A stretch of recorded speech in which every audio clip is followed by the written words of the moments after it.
Halo keluarga Indonesia, apa kabar? Senang sekali saya Asya Dika bisa kembali menemani Anda di acara Kumpul Keluarga. Keluarga Indonesia, khususnya para kaum perempuan, menjadi perempuan yang punya karir baik, tidak terlalu bergantung pada sosok lain gitu atau suami. Mungkin ini jadi hal yang diinginkan sebagian perempuan karena akan menjalaninya lebih percaya diri, menjalani kehidupannya mungkin akan lebih punya passion gitu, lebih punya motivasi untuk menjalaninya. Tapi apakah benar kalau perempuan mandiri ini justru tidak terlalu berdampak baik pada hubungannya atau relasinya dalam rumah tangga? Atau cuma mitos atau cuma wacana? Ini akan kita bahas bersama psikolog kita ada Mbak Ayu Sutomo. Langsung kita sapa yuk. Halo Mbak Ayu. Hai. Apa kabar? Baik, alhamdulillah. Mbak Ayu, sosok perempuan mandiri. Dalam kacamata aku misalnya gitu ya. Tapi kalau dalam kacamata Mbak Ayu sendiri, sosok perempuan mandiri itu sebenarnya apa sih? Seperti apa bentuknya? Kalau kita bicara mengenai perempuan mandiri itu sosok yang mampu melakukan banyak hal, dirinya mampu melakukan berbagai hal tanpa bergantung pada orang lain. Kemudian mampu juga secara mandiri mengambil keputusan-keputusan begitu kan dalam hidupnya, kemudian tidak bergantung pada orang lain dan mampu melakukan berbagai macam hal untuk dirinya sendiri atau bahkan mungkin juga untuk orang lain gitu ya, untuk keluarga gitu. Mbak Ayu, kategori mandiri itu apakah benar-benar dia bisa 100% tidak bergantung dengan orang lain atau sebenarnya ada kok bergantungnya, ada kok dia perlu mengandalkan orang lain di sampingnya, tapi dia masih dalam kategori sebenarnya dia mandiri. Oke, ada bergantungnya pada orang lain, namanya makhluk sosial ya. Tidak pasti mungkin kan tidak mungkin 100% gitu ya? kemudian dilakukan sendiri gitu kan, tapi pasti masih membutuhkan bantuan-bantuan dari orang lain. Tapi sejauh mana gitu kan, kemudian dia berani mengambil sesuatu, mengambil keputusan tanpa kemudian banyak dukungan dari orang-orang, atau kemudian seberapa berani dia untuk melangkah, kemudian setelah mengambil keputusan melakukan sesuatu jika memang tidak banyak orang-orang yang mampu mendorong atau menopang dia seperti itu. Nah, kalau bantuan orang lain pasti kan makhluk sosial pasti butuh bantuan. Cuma memang sejauh mana dia bisa melakukan banyak hal sendiri tanpa perlu banyak bantuan dari orang-orang lain, mengambil keputusan sendiri tanpa banyak kemudian harus didorong oleh orang-orang lain gitu kan. Nah, itu ya. Sebenarnya kaitannya antara finansial atau kemampuan ekonomi dengan kemandirian perempuan itu sejauh mana sih? Oke, kalau kemudian dibilang secara finansial mandiri, apa kemudian perempuan ini bisa dibilang mandiri gitu ya? Semuanya begitu kan ya. Bisa jadi iya, tetapi tidak seperti itu gitu. Jadi memang dia bisa melakukan banyak hal sendiri, tapi apakah mungkin hanya dengan itu kemudian dia mengesampingkan hal-hal yang lain dan kemudian merasa tidak membutuhkan hal yang dukungan atau bantuan dari yang lain karena hal tersebut. Nah, itu kan juga tidak selalu seperti itu, karena kan ada aspek-aspek lain, ada aspek emosi, ada aspek kemudian kalau kita berbicara mengenai relasi ya, berbagi peran dan yang lain-lain, bukan hanya masalah finansial saja. Walaupun kalau kita melihat sedikit banyak kondisi ini kadang-kala berpengaruh pada relasi relasi dalam rumah tangga. Tapi itu balik lagi kepada bagaimana kedua pasangan tersebut memaknai kemandirian finansial perempuan ini dalam rumah tangga mereka gitu. Oke, tapi kenapa banyak orang berpikir bahwa ini bisa jadi pemicu perselisihan atau bahkan perpisahan dalam rumah tangga? Ini sebenarnya benar nggak sih? Atau hanya terjadi di sebagian keluarga tapi harus digeneralisasi? Bisa dibilang seperti itu. Jadi kalau misalnya ada di salah satu riset gitu ya, disampaikan memang punya potensi untuk kemudian membuat relasinya menjadi kurang baik gitu ya? Kurang baik begitu. Tetapi apakah setiap relasi akan seperti itu? Tentu saja tidak. Ada banyak relasi pernikahan yang kemudian bisa berjalan dengan baik juga, yang kemudian bisa berjalan beriringan juga, meskipun misalnya perempuannya bisa dibilang lebih independen secara finansial, lebih mandiri secara keuangan, atau punya penghasilan yang setara, atau bahkan mungkin di atas laki-lakinya gitu, sehingga dia sangat cukup mampu untuk bisa menafkahi dirinya sendiri, tapi pernikahannya bisa berjalan dengan baik. Jadi kalau dibilang punya potensi iya, tapi apakah selalu begitu? Enggak juga. Tidak melulu, karena Tidak semua melulu. fleksibel gitu sebenarnya Mbak Ayu ya. Bergantung pada bagaimana pasangan tersebut mempersepsikan kondisi itu gitu. Kalau misalnya dipersepsikannya sebagai rumah tangga ini dipersepsikannya sebagai salah satu suami dan istri mengambil peran yang sama gitu kan, kemudian kemandirian finansial tidak dipersepsikan sebagai sesuatu yang membuat laki-laki merasa lebih rendah dibandingkan dengan perempuan, pasangan yang mempersepsikan seperti itu ya bisa berjalan dengan baik-baik saja gitu. Oke, jadi kuncinya ada di persepsi, melihat kondisi ini seperti apa, dan dimaknainya seperti apa. Memaknainya seperti apa. Lalu apa sih sebenarnya yang akhirnya memunculkan konflik dari kalau misalnya persepsi-persepsi ini bisa terjadi berbeda dengan apa yang sudah sebenarnya seharusnya nggak perlu loh kita berpikir negatif tentang ketimpangan atau apa, itu kan suatu hal pandangan-pandangan sebenarnya negatif, persepsi-persepsi yang sebenarnya tidak perlu muncul. Lantas kenapa bisa muncul? Nanti kita bahas ya. Tapi kita harus jeda dulu, jangan kemana-mana. Keluarga Indonesia tetap bersama kami di Kumpul Keluarga.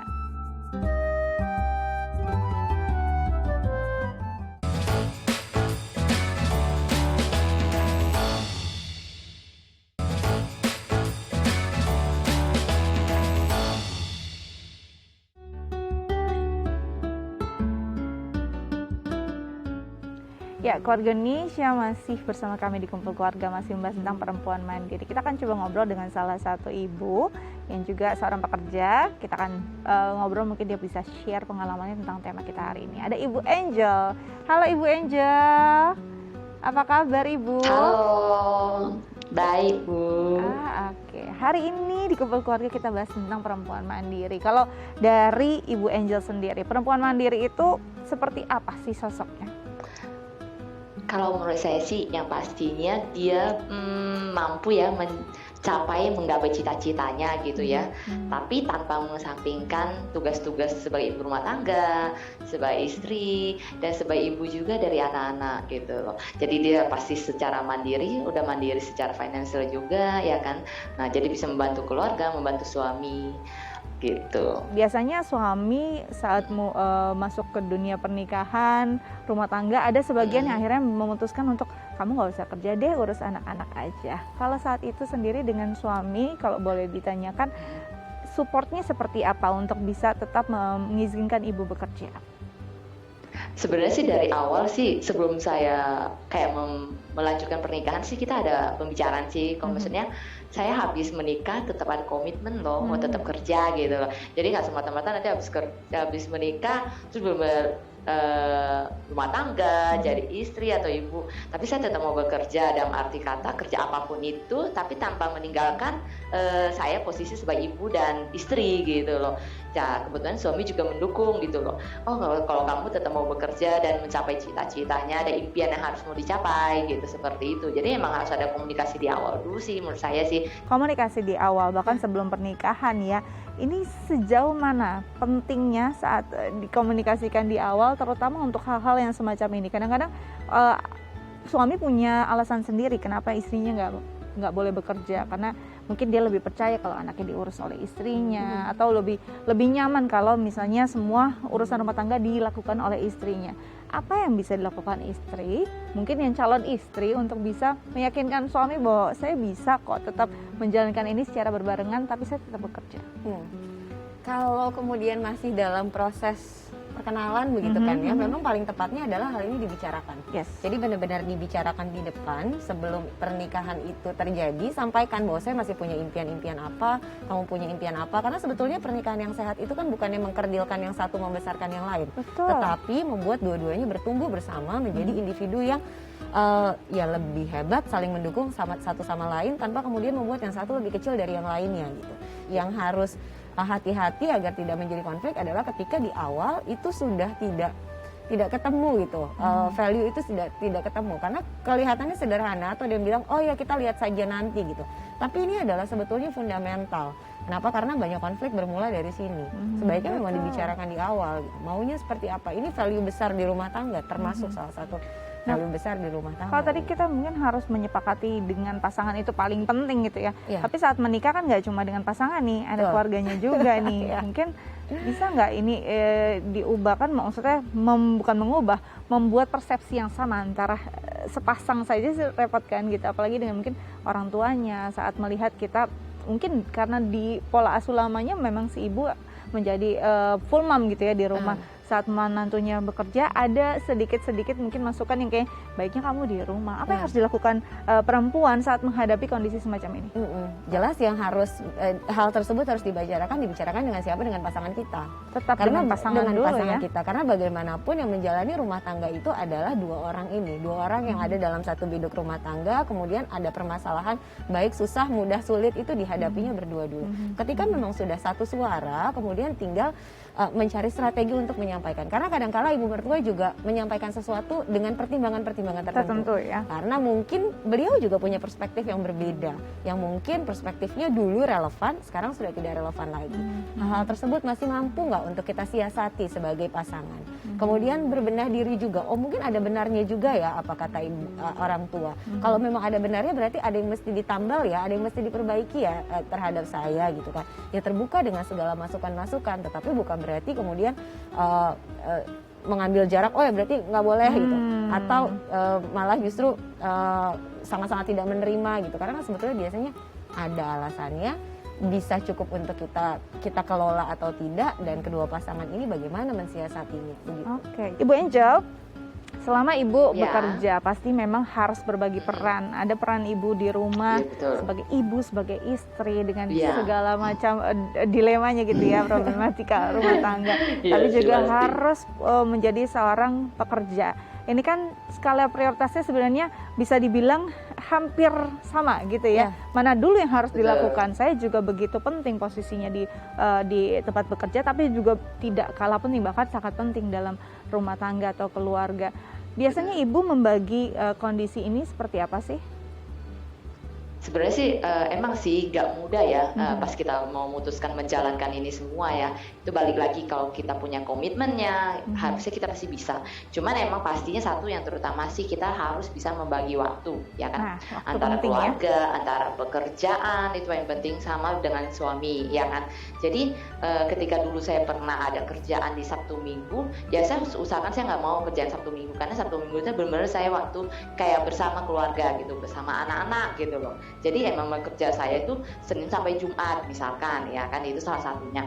Kemudian skala pekerjaan misalkan kalau ketika udah kita melakukan pekerjaan, kita seusaha mungkin kita jangan pending gitu loh. Jadi kita benar-benar prioritaskan, dikerjakan dengan setanggung jawabnya kita gitu. Jadi harusnya sih kita benar-benar, kalau kita udah komit dan kita benar percaya kalau kita bisa melakukannya, pasti bisa sih gitu. Jadi komitmen dan membagi waktu ini penting ya.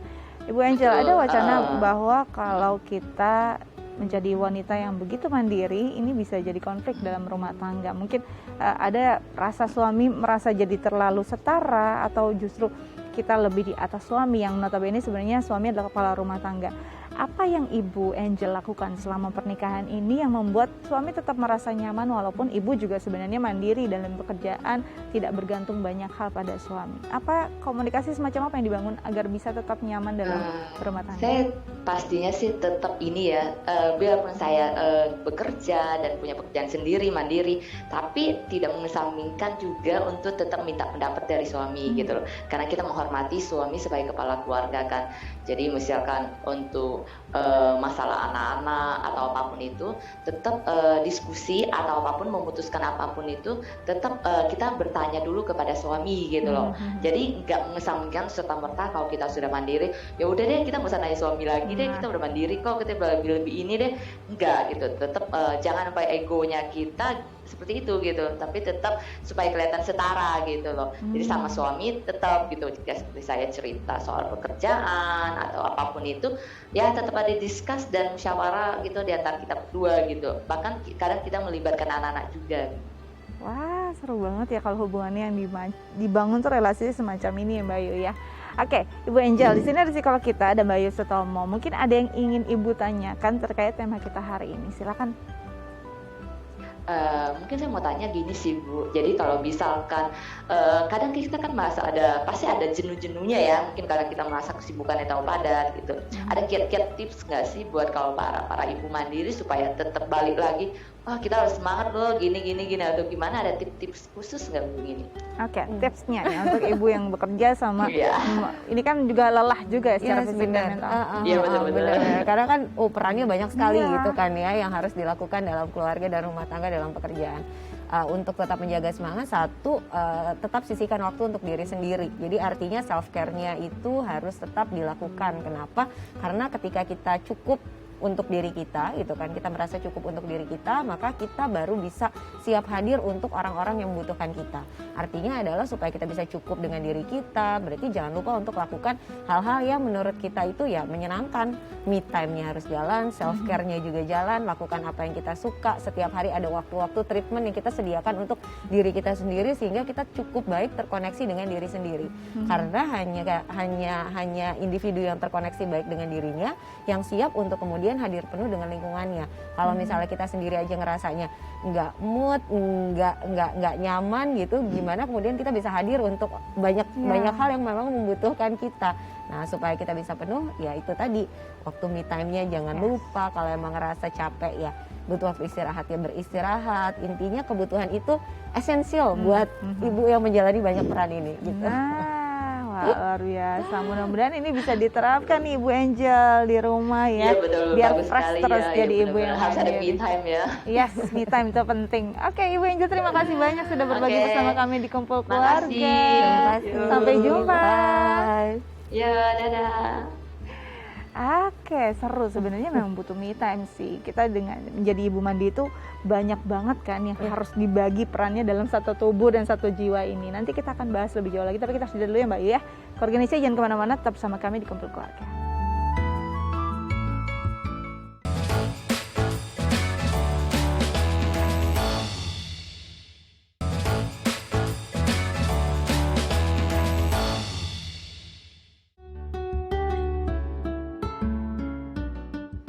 Ya, Keluarga Indonesia kembali lagi bersama kami di Kumpul Keluarga, masih membahas tentang perempuan mandiri. Bayu, kalau kita bicara tentang perempuan mandiri, itu banyak hal yang mungkin dikaitkan dengan suatu hal yang besar, mengambil keputusan, lalu mungkin finansial. Tapi apa sih sebenarnya yang membuat persepsi ini bisa muncul berbeda gitu? Apakah justru muncul dari hal-hal yang sederhana? Saat kita membutuhkan suami cuma minta dijemput aja.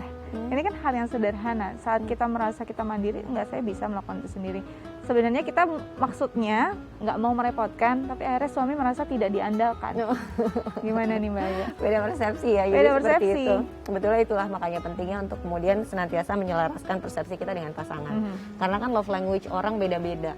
Ada yang istrinya memang kebutuhannya adalah disayang itu jika misalnya merasa dipuji atau diberikan hadiah, sementara suami merasa bahwa sayang itu adalah nemenin kamu, ngejemput atau apa gitu kan, sehingga nggak ketemu nih gitu kan, sehingga ketika kemudian menunjukkan bahasa kasih tapi kemudian mendapatkan penolakan kan rasanya tidak nyaman sekali gitu.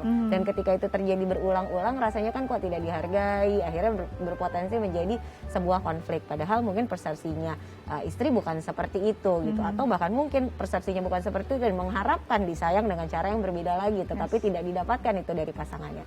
Itulah kenapa sebetulnya penting untuk saling menyelaraskan kebutuhan-kebutuhannya apa, sampai sejauh mana gitu kan, untuk dikomunikasikan sejauh mana sebetulnya saya tuh merasa disayang dengan cara yang seperti apa, dia merasa disayang dengan cara yang seperti apa.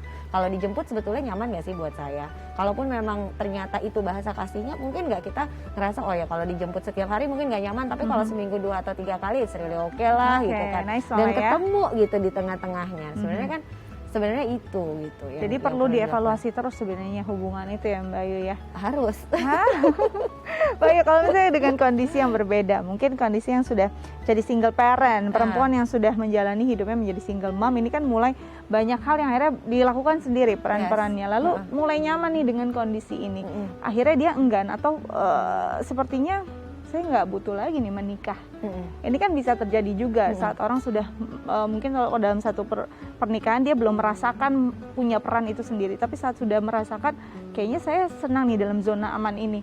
Apa yang bisa dilakukan untuk paling tidak membuka pikirannya atau membuka hatinya lagi untuk sebenarnya saya butuh juga loh sosok suami dalam hidup saya. Oke.